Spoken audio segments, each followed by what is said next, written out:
Ganyan ang outfit na ito mga day. Pretty in pink siya mga day. Ayan.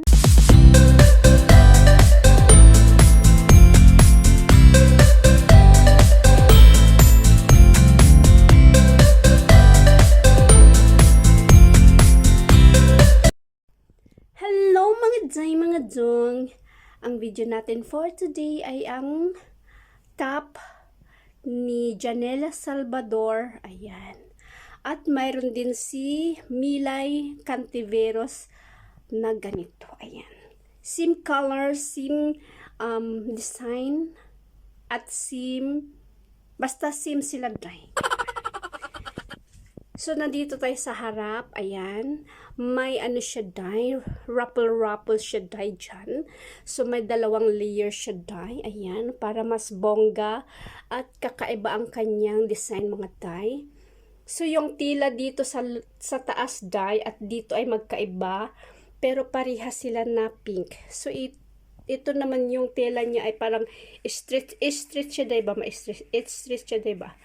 Ayan. So, ito naman ay 100% cotton. So, magkaiba yung klase ng textile. Textile ba yun? Ganon siya dye.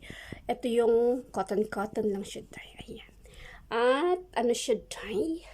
So, pwede mo siyang iganyan siya pagsuot or off-shoulder siya dye. So, depende na din sa iyo dye. At, wala siyang kamay. Ayan, kita-kitang kilikili. So, ito lang yung nakapa-beauty sa kanya dyan sa kilikili dye. Para hindi kita ang kilikili mga dye. Ayan. Ganyan siya dye.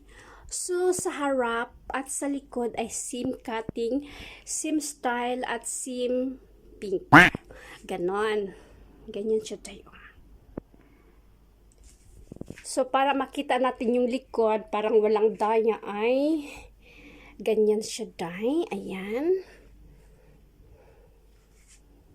Diba? Seam. Ayan. So, pag madumi yung harap, pwede mo siyang ito sa harap ulit.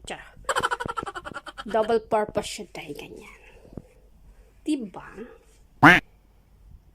Ganyan siya ka-beautiful mga dye. So, pwede siya sa jeans. Ayan. Sa skirt, at depende sa'yo kung anong gusto mo sa top na ito. Diba? So, ayun lang mga day, mga dong. Bye!